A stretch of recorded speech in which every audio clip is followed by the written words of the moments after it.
Assalamu alaikum warahmatullahi wabarakatuh, and a very good day to everyone, or night if you're watching this at night. So yeah, this is the continuation from the previous lecture video that I gave to you, and yeah, from my previous lecture, I did mention about relative VO2 max and reserve VO2 max, and yeah. And for that, I'm going to explain what are the differences and what can it benefit, especially when you're trying to prescribe exercise intensity to special population. What's the difference between VO2 reserve and VO2 max? Because to some individual or some fitness instructor can just simply multiply the decimal points of certain percentage to VO2 max to get the percentage of intensity that you want to embed in particular training program. But actually, there is a more precise way for you guys to prescribe exercise intensity to your client, especially to special population, where scientists or researchers come up with a more precise method, which is the VO2 reserve, percentage of VO2 reserve. So all right, so once you have achieved the VO2 max or predicted VO2 max, once you calculated it, and I'm going to teach you also how to compute your estimated VO2 max if, let's say, your client is unable to perform high intensity exercise, and you have to still measure their VO2 maximum based on the prediction methods. I'm going to still teach you how to do that. Or for those who are able to do maximum exertion until reach to maximal effort or HR max to get their respective maximum oxygen consumption, then you can get it directly. But yeah, I believe you have learned this in your exercise physiology course in previous semesters. But never mind, I'm just going to refresh the guys back in how to compute the submaximal way to measure the estimated VO2 max. So once you have got the figure, the VO2 max, let's say in this example here, I stated here. So yeah, for example, if a person or a special population, okay, a special population, a person with a disability or sedentary people who has low level of oxygen consumption, or let's say I've stated here is 30 milliliter per kilogram per minute. This is the relative to their body weight. This is his put it like, let's say his predicted VO2 max is 30 milliliter per kilogram per minute, and then this figure have to multiply. Minus the resting. Okay, the resting oxygen consumption, which is 3.5. So for those who didn't know, 3.5 is the standard figure of a resting oxygen consumption. So everybody is kind of will consume kind of a similar amount of milliliter per kilogram of their respective body weights, which the figure is 3.5. But yeah, in some cases, there's some individual experience lesser amount of resting oxygen consumption due to could be because of certain diseases that are related to their obstruction within their cardiopulmonary system. So they might end up having a lesser value of VO2, but that's I would say a rare case would happen. But as a normal population, even you are sedentary, although you are an elite athlete, the resting amount of VO2 should be 3.5. So let's say that's a stagnant and the fixed amount that you have to remember. And then you have to minus that, your VO2 or predicted VO2 maximum, have to minus with your resting in order for you to get your reserve oxygen consumption. So 30 minus, okay, let's say in this figure here, so 30 minus 3.5 equivalents to 26.5 kilogram per minute, milliliter per kilogram per minute. That is the person reserve oxygen consumption. Okay, so if let's say that particular person being asked to perform 65%, okay, 65 switching decimal points would be 0.65. What would be the percentage of reserve oxygen consumption that person has to perform? So you have to multiply the maximum oxygen consumption. Okay, maximum oxygen consumption is 30. Multiply by 0.65, which is equivalent to 19.5 milliliter per kilogram per minute. So what is the percentage of VO2 reserve of that person? So the person's percentage of intensity based on his heart rate maximum, okay, is 19. You have to divide by the oxygen consumption reserve, okay, which is 26.5, and multiply by 100 to make it is the percentage. So the percentage of oxygen consumption reserve is 73.58. So this is the percentage of reserve oxygen consumption at 65% intensity. So you can see that. So let's compare to a person who perform similar intensity, which is similar intensity of from their VO2 max, okay, which is 65. But this another person, okay, this person who is well trained, have a maximum oxygen consumption of 53 milliliter per kilogram of kilogram of body weight per minute. His or her oxygen consumption reserve is 49.5, and then if the person perform a similar percentage of intensity from the person's VO2 maximum, 53 multiplied by 0.65, so the person have to perform 34.35. Okay, so the amount of oxygen consumption at that particular intensity, which is 65%, is 34.35. But interestingly, the percentage of his or her VO2 reserve, okay, when you divide with the oxygen reserve, after you have put the resting oxygen consumption into the equation, okay, the percentage intensity of that particular trained athlete's reserve oxygen consumption is lesser, okay, which is 69.60%.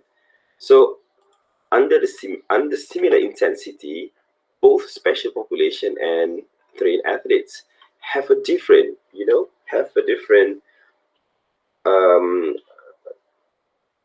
oxygen consumption reserve, which if you can see, I would say, in other words, the margin of special population reserve oxygen consumption is lesser or narrower compared to trained athletes. So they might as well end up having, a higher percentage of oxygen consumption reserve in those who are not well trained because of the narrow, margin, compared to trained athletes who have, higher margin or wider margin of oxygen consumption reserve. So yeah, So that's basically the difference between VO2 reserve and VO2 maximum. So yeah, and always it is advisable, therefore, for you guys to put into the equation of a resting oxygen consumption in order for you to get more to get targeted and more refined methods in training or prescribing your client's training program, especially in aerobic mode. Yeah. So yeah, that's the difference between oxygen consumption reserve and the maximum oxygen consumption. So now I'm going to explain you guys how to, or not explain, I would say, maybe I just want to refresh or recall back what you have learned in your exercise physiology courses back then, or I'm not sure whether it's 1 or exercise physiology 2, but yeah, never mind. Let's put it in this matter here, how to measure your subjects which presumably have lower tolerance in heart rate maximum. For example, most diabetic population experience having difficulty to reach their maximum heart rate, so therefore it's difficult to predict their maximum oxygen consumption. And the best way for you guys to predict it by extrapolating the graph, okay? And there are certain criteria for you to do so, and then also some assumption that you have to make. So the criteria to measure submaximal oxygen consumption. So heart rate must be above 110. So I'm going to explain later why heart rate must be 110 or about 55% from their heart rate maximum, at least above than 55% from their heart rate maximum. And then after you have reached the 110 or 55% from the heart rate maximum, then you have to take at least 3 stages of the graded exercise testing at different workload, and then you have to put into the equation to get the oxygen consumption before you extrapolate the graph, and then to get the Carbonian method into the equation, where the assumption we put in is the heart rate is linear to the exercise intensity. So maximum heart rate is actually assuming the maximum heart rate is the extrapolation to the maximum oxygen consumption. So yeah, that's basically the theory. Yeah. So let's look into the example here that I provided. So yeah, for example, a 50 years old, let's say a man, 50-year-old man. So 50-year-old man weighs 81.6 kilogram, completed a submaximal cycling. So you have to take into note cycling graded exercise testing, GXT. And then below are the data obtained. So first and foremost, you have to compute the person, heart rate maximum. So the heart rate maximum of that person is 170. Heart rate max is from the 220 minus h. It's simple as that. You can just use this, assuming this is the person's maximum heart rate is, and then okay, this is work rate. Okay, work rate can be also it means power. Okay, power output.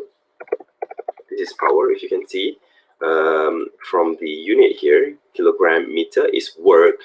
Okay, the formula of work, kilogram is mass, and then multiply by distance. This is work, and then over time. So rate of work is power. Okay, in a unit of watt. We can also say it as a watt. I mean, yeah. So if from the data you receive, you have to compute you have to calculate the person oxygen consumption based on this work rate. So you have to look back into the equation that has been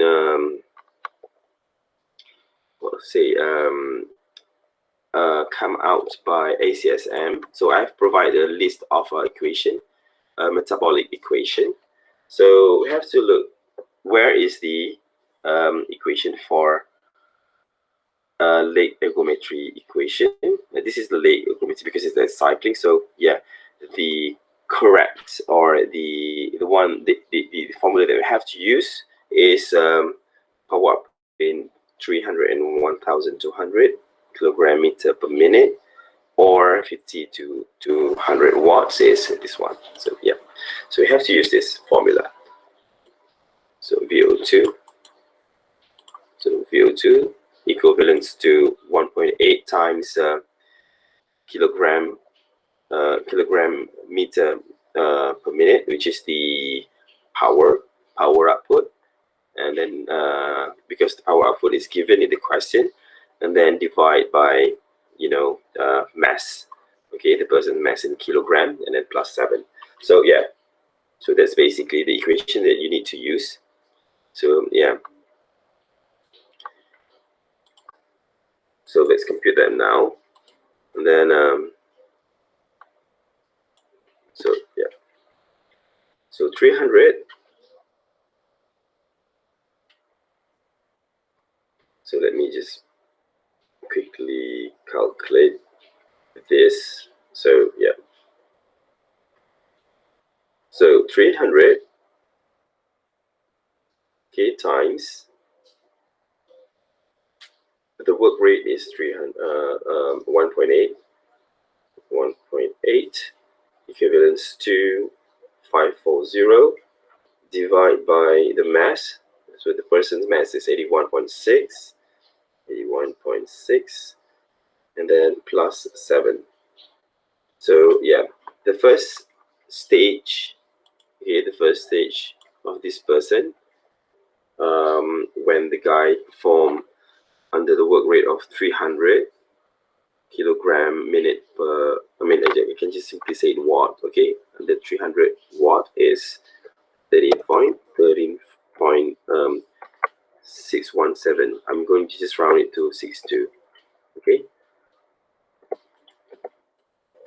All right, so you have to compute the rest as well. So yeah, let's just put that into the equation quickly. 1.8 times 450 divided by the person's body weight, 81.6, and then plus 7, so 16.93, 16.93 US3, okay, 16.93, and then the third stage is 600 times 1.8, and then divide by the person's body weight, 81.6, and then plus 7. So the third stage, the guy should get 20.2324, around it to 2 decimal points. And then the last stage is 750 times 1.8 divided by the person's body weight, 81.6, plus 7. So the final stage, the fourth stage is 23.54. So this is the person's I'm just going to make it a bit farther from that one, so it's easy for you guys to differ between the heart rate and also VO2 max. So yeah, so this is the VO2 max that you get at each stages, or at least 4 stages of power output. And then from this you have to extrapolate the graph, okay, and okay, I might need to exclude the first stage because according to the assumption, the criteria that I mentioned earlier says that HR must exceed more than 110 beat per minute, or at least 55% from the heart rate maximum. Why? Okay, because at the early stage, when you do graded exercise testing, at the first stage, the stage where the heart rate is less than 50%, usually is the adaptation phase, where the the heart is still trying to adapt with the stages, and it will the slope is slightly lesser compared to the one that the second slope. Okay, so usually we eliminate this because it's going to end up you guys going to end up having outliers. So by eliminating these outliers, you can get a more precise prediction of VO2 max, because after 55% or above, after you have reached above 110 beats per minute, that's where your heart rate is stabilized to that particular exercise demand, and also will represent a true VO2 within the high intensity phase. So yeah, usually that's the reason why we have to only take 3 stages after 55% of the person's heart rate max. Okay, so yeah, because the first stage is the gradual stage of the high HR. Still, the HR is trying to climbing up, will gradually increase before it stabilize, and then stabilize and correlated to the oxygen consumption. Both heart rate and oxygen consumption is have a positive higher number of R value. So that's what we are looking for, right? So yeah, and then for that we have to exclude the first one and then just take the first 3. So we no longer need this power output. We just now we have to just focus on these 6 variables in here, starting from the work rate of 450 at VO2 max of 16.93, where the person achieve his heart rate at 110, and then yada yada yada. So yeah, so I've already prepared a graph here in my pane. I know it's not best way to draw a graph, but yeah, I'm just hope it's helpful enough to explain to you guys, or perhaps just to refresh back your minds what you have learned on previous courses. Yeah, let's just draw some lines. Yeah, so let's say this is X. Okay, I'm going to put this at X, and then I just want to keep, you guys to keep in mind that this is just for me to explain. Okay, for it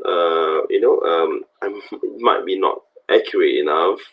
Okay, in terms of plotting here the all the dots, but yeah, I hope you got the idea. That's most important thing is, but for your exam or for your test, you have to do it properly.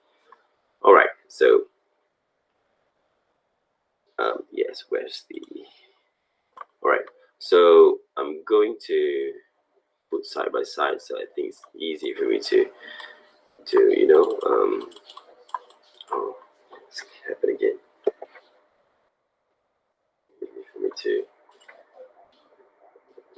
all right, sometimes I have to do that to get rid of the things quickly. So yeah, is it happening again? Oh man, so yeah, can't help it. So never mind. So just jot it down. 13.62 equivalents to 100. Oh, you're not going to include that. And then 16.93, 110, and then followed by 220.24 equals to 125, and then the final state is 23.54 equals to 140. So yeah, let's get back to the graph. Okay, let's say this is okay, I'm gonna draw from here, I guess. So yeah, let's say this is this one.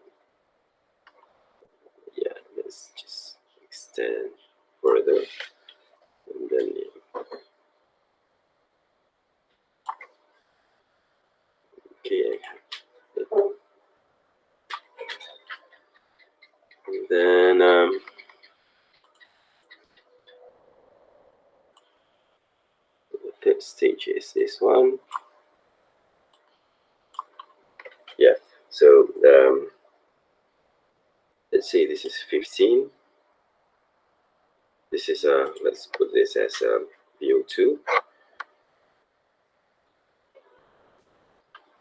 Okay, we can put this as VO2, and then versus heart rate. Doesn't matter which is which. And then this VO2, we should label this the first one as I guess should be 15, right? So that's the best way. Yeah, I think 15 is good. 15, and then 20. Then this one is should be, yeah, let's say 25. Let's say 25. So this is VO2 in the unit of of course, yeah, milliliter per kg per minute. Okay, yeah, you just put it here. So yeah, and then heart rate is of course beat per minute, and yeah, 110. So let's just put this 100. Yeah, let's just put this like this. 1, 2. Hang on. Yeah, I think that's the one. So 3, 4, 5, 0, 5, yeah, 6. Let's further extend the graph so it makes it easy. Yeah, don't worry about this, mismatch of the graph paper. It's okay. I just, think it's still acceptable. So yeah. So the first one is should be, let's say, just 100. Let's put this as 100. And then the next one is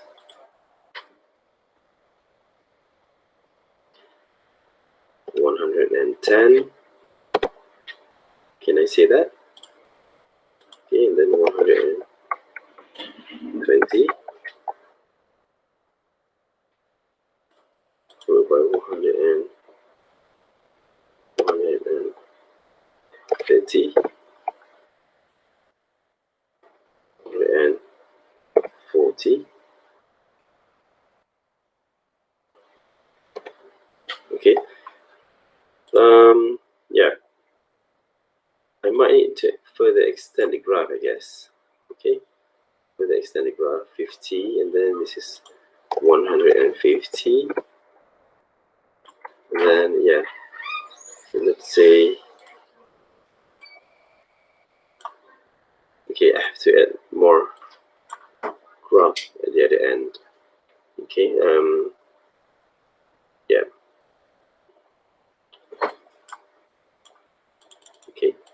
Okay, never mind. Let's just assume this is 160, and then followed by 170. So this is 170. So yeah, I think it's best for me to get the graph paper on the page. So I think it's good that way. So yeah, sorry, copy image and then just paste here. Okay, just simply paste like that, and then let's just assume that this is the 1, 2, 3, 4, 5. Okay, yeah, I think that's okay. It's still acceptable. So yeah, so I'm going to further extrapolate the graph. Extend the graph until it reach 170, because the person's VO2 max is, if you remember, it's 170. So I must at least have 170. Our heart rate reach at least 170 for me to show the how it works. Okay, so yeah, 60, 70. There you go. So yeah, 160. Then the last one, 170. So yeah, now it's for you to do do the plotting. And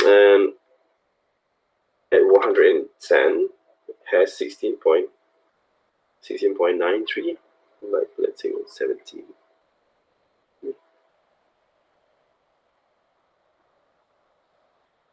Is somewhere here. Okay, it's somewhere here.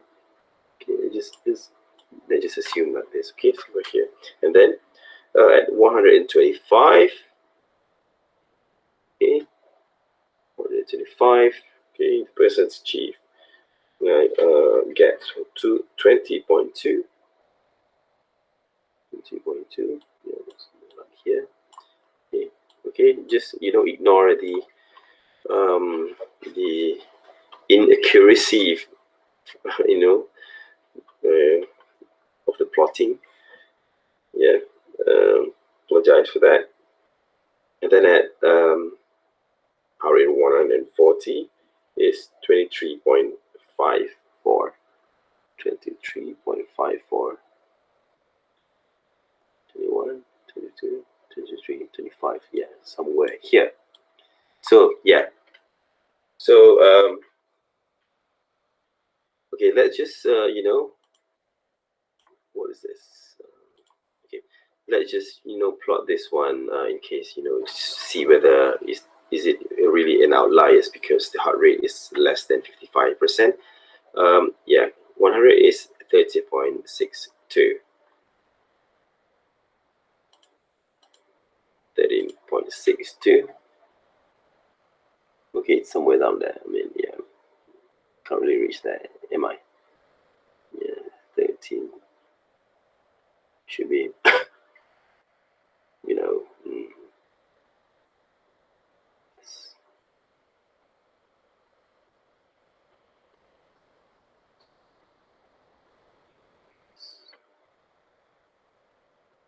yeah, go to somewhere here. So not that bad though, but it's okay. You can still include the plotting here, and also you can also decide not to. But yeah, I think we have pretty enough plots for us to extrapolate the graph. So yeah, once you have plotted the graph, you have to draw a straight line, and then until you reach, try to fit the best curve or the best linear, and then until you reach 170. So there you go. Okay, so this is the extrapolation of the graph, and then how you're going to predict the VO2 is by by reading the heart rate maximum. Okay, the person's heart rate maximum is 170 because the result from 220 minus age is 170 because the person's age is 50 years old. And then yeah, see a different color. Let's say next big red. Then yeah, okay, 170. So yeah, this is it. And then also okay. So yeah, I think that's the best one. Yeah. So yeah, presumably the person's heart rate is around. So let's say this is 30. This is 30, right?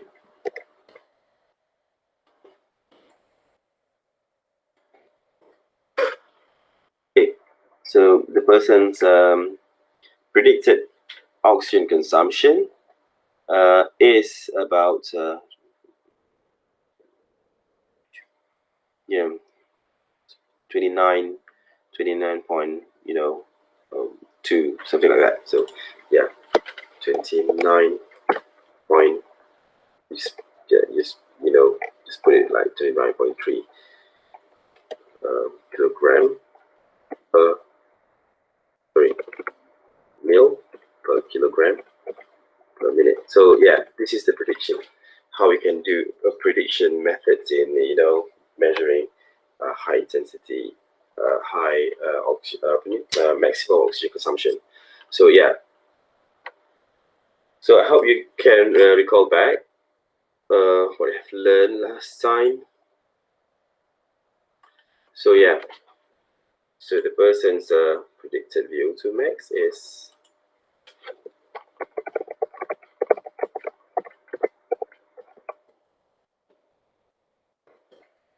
29.3 milliliter kg per minute.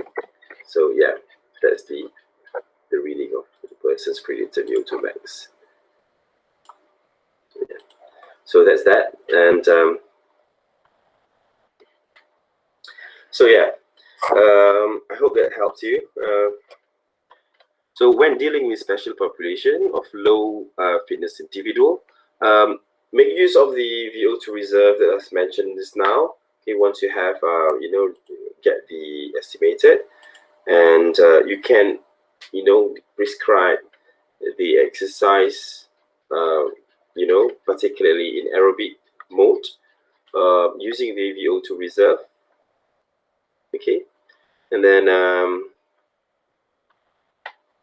apart from that, you can, if you don't have any other spirometer or oxygen and gas oxygen exhale analyzer, you can always use the heart rate reserve methods or covenant formula like I listed below. So the covenant methods in computing heart rate reserve is target heart rate intensity zone equals to maximum heart rate minus resting heart rate. Again, you are using a heart rate, resting heart rate, putting that into equation for you to play around with the margin of your heart rate reserve, and then prescribe the percentage of training. Okay, percentage of training using that figure. So yeah, and then times with the percentage of intensity that you are target, or you can always also range it, make it in range. Okay, and then you have to add back with the resting heart rate. So that's the target heart rate intensity. So let's say let's say we are using the same person, this 50 years old guy above, in example above. So so let's say the person's resting heart rate is, so yeah, let me get rid of this one first, and then yeah, drag this up there, so it's easy for me to do some mathematics in here. So yeah, resting heart rate of a person, let's say the person is 50 years old, so, and also presumably sedentary, therefore the resting heart rate should be usually a bit high, let's say 75 minute. Okay, and then and you want to target the heart rate zone of between, you want to make it like between 40 to 45, let's say, okay, percent from the person's maximum heart rate. So yeah, put everything into the equation. Okay, maximum heart rate is 170, if you remember. Okay, maximum heart rate is 170.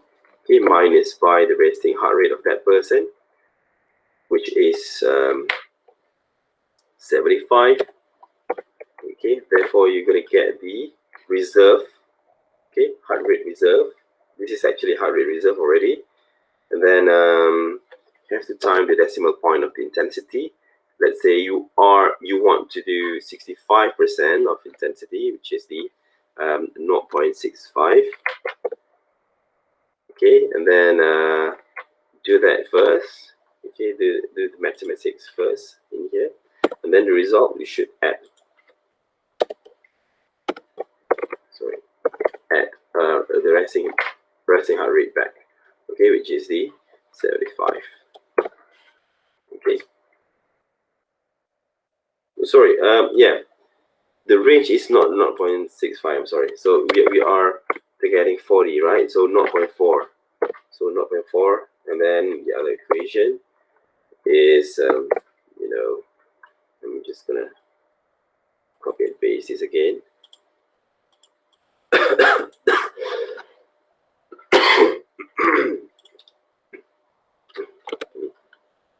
Sorry about that.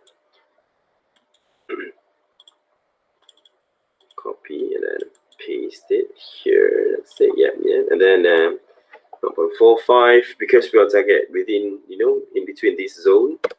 So the targeted heart rate intensity based on the Carvonen equation by including heart rate reserve or resting heart rate into the equation is, let me just do my mathematics quickly. 170 minus 75 equals to, and then times 0.4. Okay, it's 38, and then 38 plus 75. So, okay, the first end is 113 beat per minute. Don't forget the unit, or else your answer will be totally wrong without any unit, although the figure is correct. So make sure you put unit. It makes more, a lot of different things. Okay, and then minus about 75, the resting heart rate, and then times 0.45, and then plus back to 75. So the result is 1. Okay, the result is 117.8, but there's no way a heart rate can appear as in decimal points, so might as well you have to just round it to a round number. So it's 118. So the zone of your targeted heart rate intensity of exercise between 40 to 45%, which is like quite low, slightly low intensity, is between 113 to 118 beat per minute. So you have to work in between this range. All right. So yeah. So always consider the resting heart rate for an individual to prescribe an exercise, especially among special population. So this is the same explanation that I've mentioned earlier in the oxygen consumption part. So yeah, not just within a special population. In fact, you can use these similar methods in prescribing exercise for elite athletes. Okay, because it is more precise, I would say, rather than just simply multiply the decimal point of your heart rate maximum in determining exercise intensity. So might as well you have to include the resting heart rate into the equation to make more things precise. And then so the principle is the persons or the patient or your clients will aim for lesser heart rate, because when the persons train harder, you will end up at one point having a lower heart rate, okay, low resting heart rate, what I'm trying to say, and then therefore the maximum heart rate and the heart rate reserve, okay, the heart rate reserve will be, the margin of the heart rate reserve will be, greater, okay, become wider and wider. Okay, so that's the aim basically. So yeah. Okay, apart from heart rate and also oxygen consumption, there's other, I would say, component or variables that you can monitor exercise intensity for aerobic exercise, which is the MET, or we can call it as metabolic equivalent. So as I mentioned earlier in my previous slide or previous lecture, one MET is actually equivalent to a resting heart rate, which is the 3.5 milliliter per kilogram of body weight. So yeah, I'm just going to jot it here for you guys to remember easily. So 1 MET or metabolic equivalent equals to 3.5 mil per kilogram per minute.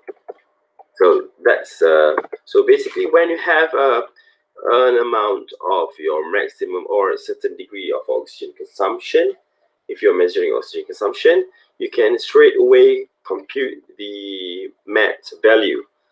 All right. So, for example, that person's that we do maximum oxygen consumption. So, let's say that this guy have performed exercise at 65% from the VO2 max, 65% from the VO2 max, and the guys get is this the same person? So let's say I take this as an example, okay? So so the person's oxygen consumption reserve is 19.5, right? 19.5. So this is the intensity at 65% from their maximum. So yeah, 19.5. So you have to just divide 19.5 divided by 3.5 for you to get how many METs the person performed. So yeah, so the result is 19.5 divided by 3.5 equivalents to 5.6. So it's 5.57, but I'm going to round it to 5.6. So the MET value is 5.6 METs. So yeah, the metabolic equivalent is 5.6. And 5.6 METs is, I would say, fairly, moderate level intensity. So yeah, and then you can use this as the a prediction for you to monitor your exercise intensity. So yeah, and just for you guys to know, for IPEC and GPEC, they will also use metabolic equivalence, the MET unit, for you to monitor how well fit you are, or how frequent enough you perform exercise in a week, for example. So yeah, IPEC and GPEC will tell you have to guess your exercise intensity based on the unit of METs. So yeah, that's METs, or metabolic equivalent. And where was I just now? All right, and then yeah, that's METs. And also, okay, so yeah, no, not like this. Okay, so all right, another way for you to monitor exercise intensity is based on a Borg scale. Okay, a Borg scale, I'm not sure whether you have heard this. It's pretty common for you to monitor the difficulty level of that particular exercise. Basically, it has two types, okay, Borg scale of 0 to 10, and also 6 to 20. So the one I'm familiar with and usually do is 6 to 20. It's just because it's more, more precise measurement of intensity. So this is solely based on the perception of the person. So when the person cycle at certain degree of intensity, percentage of his or her reserve heart rate or oxygen consumption, and then after he complete like 5 minutes of cycling, consistent cycling, and you have to show the scale. So the scale is, looks like this. So 6 to 20. Okay, so yeah, you have to show the person, and the person has to point out at what stage he felt difficult to cycle or to exert the load. So let's say if it's like 40 to 45%, it's like slightly like not really intense. So the person might point out with on number 9, 10, or 11. So yeah, when the exercise intensity is increasing, so of course the preserved exertion or the perception of the person's feel difficult to exert that particular load is going to be increased equally. So that's the RPE, or we call it rating perceived fixation. Okay. All right, that's that. Done that one. Yeah. So for aerobic exercise, ACSM recommendation is to aim to activate large muscle group. Or we have to remember first, for this course, we are aiming, for the patient to, make their function. Or if they're injured, we have to aim for them to return back to their normal daily function as they used to. So yeah, so therefore you have to aim for large muscle group for at least 20 minutes, and then most days of the week at intensity of 50% of VO2 max, or slightly lesser than, greater than 40% of their VO2 reserve. Okay, and then you have to ask the client to perform 8 to 12 weeks of this training regime in order for you to observe changes in health and fitness. So I would say, actually 6 to 8 weeks is the like I would say the appropriate or adequate amount of time for you to observe changes where your body has adapt to that particular demand of exercise and then make changes based on the demand. So yeah, and then 40% of your VO2 max or 30% of your VO2 max reserve is the minimal threshold to simulate changes. So yeah, as I mentioned, although it's low intensity, doesn't really mean that it won't improve your health. You might at a certain point realize that it's actually you don't really feel improved in your fitness because you don't feel strong, but believe me, it's actually will change your internal body. All the homeostasis adapting with the demand happen inside the body. So yeah, so according to the SSM, 30 to 40% of VO2 max is the minimal threshold to simulate changes, to health related changes, I would say. So yeah, that's the anaerobic mode. So let's move to muscular strength and endurance. So yeah, as all of us know, and you are finally already, I believe you're very familiar with this. So muscular strength and endurance can be divided into three categories, which are the isotonic, isokinetic, and isometric. So I don't have to explain further on this because this should be on celah gigi lah. I mean, you already in your fingertips what are these meant for. So of course, the aim for this type of muscle contraction is for you to improve the functionality of that particular area or particular region rather than improve strength and endurance, because among special population, what they're interested in is using exercise as a tool for them to recover, or as a medication, alternative medication to improve your health and well-being. So yeah, don't be too ambitious on your special population client, just sufficient enough for them to improve their functional daily routine. Yeah. So the standard reference of muscular strength and endurance is 1 repetition maximum. I believe you have learned how to conduct 1 repetition maximum, or you can also use maximum voluntary contraction when you have ECG with you. Not ECG, EMG, electromyogram. Okay, you can perform a maximal voluntary contraction if you have EMG.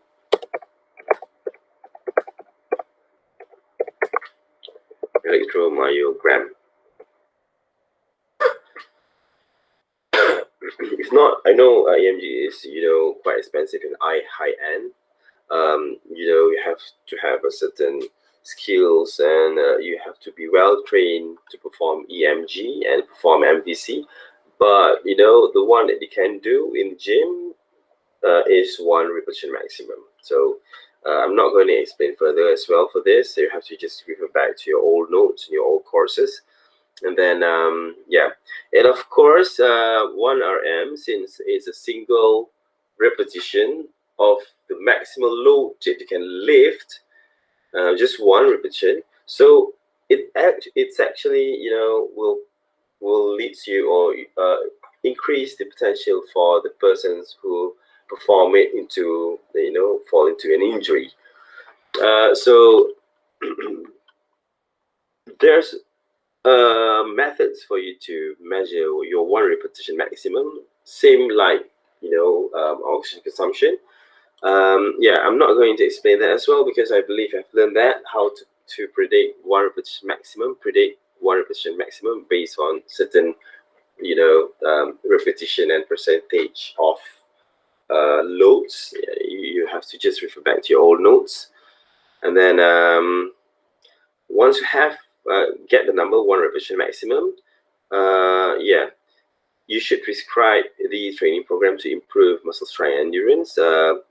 By starting 50% from your around 1 repetition maximum for 12 to 15 reps, and then the load must progress to higher intensity, meaning add more loads until it reach 8 to 12 repetition, meaning less repetition because the load is increased.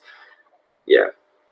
And also you have to compensate with the other ends of the spectrum to endurance, where you have to reduce the load and increase the repetition. That's where you fit another goal for that purpose. So yeah, higher repetition is usually repetition of more than 15. Okay, so yeah, so you have to play around with these two spectrum, with a high intensity, low in repetition, and also low intensity but high repetition in feeding both needs of muscle strength and endurance at the same time. So yeah. And then of course, apart from 1 repetition maximum, there's also other methods of less will provide a less injury method in measuring a repetition maximum, is the 5 RM and also 10 RM. So if 1 RM means the single repetition for you to perform at that particular weight, perform resist that on the particular weight. Same goes with 5 RM and 10 RM. The measurement are the same, but the difference is just number of repetition. The maximum, exactly 5 repetition that you can lift on that particular weight.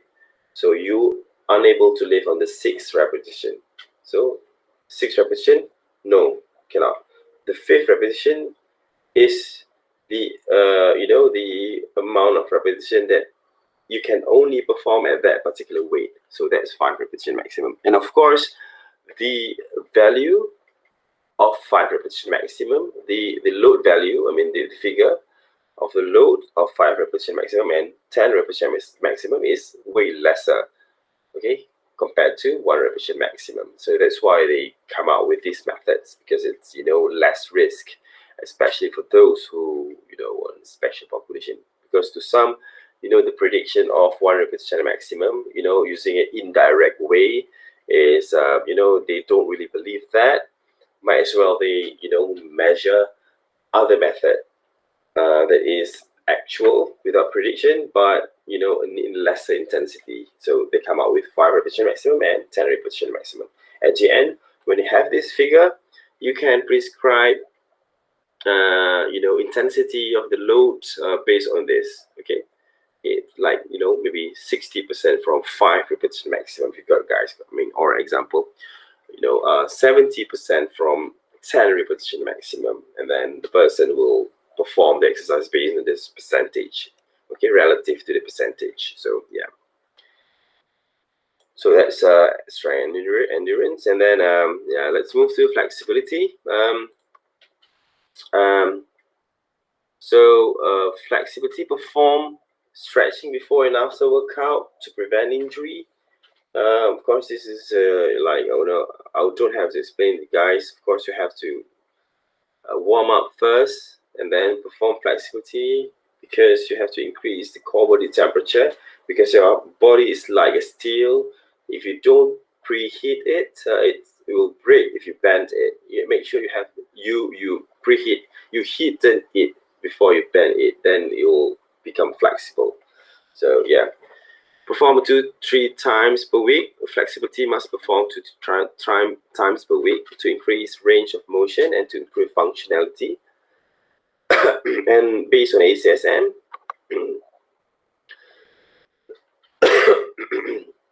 it is recommended for you to perform 3 types of flexibility training listed below, which are the static stretching, PNF, or proprioceptive neuromuscular facilitation, and the last one is ballistic stretching. But you know, if the person or the special population or the untrained person that you train, if you're not, if you, I would say, if the guy or the person's performing alone, it's the best if the persons do the static stretching itself rather than PNF and ballistic, because both PNF and ballistic require supervision if the person is really not familiar with that kind of, these 2 kind of stretching. So yeah, and then how to improve measurement of flexibility. Of course, there's goniometer and an electrogoniometer. So yeah, I'm sure you have tried this in the laboratory. And yeah, the last one for absolute versus relative, absolute versus relative intensity of physical activity is the balance, coordination, proprioception, and movement. So I know there's a testing. Okay, there's a testing how you guys can measure balance, coordination, and proprioception. For example, by using stand stock, wobble board, or you know, what else? There's plenty of methods for you to measure the balance, but I don't think you can, you know, apply intensity, okay, percentage of intensity for this kind of fitness component. So it's still under research, okay, unlike cardio, respiratory, and muscle strength, and also muscle endurance, also, as well the metabolic fitness. This component is still developing for the use of health promotion. So yeah, of course you can, as I mentioned, you use a stand stop test, you know, wobble board test, or yeah, any other kinds of validated test for this fitness of balance, coordination, proprioception, and movement control. So yeah, it's still developing. So yeah, that's basically for today's lecture. Thank you so much.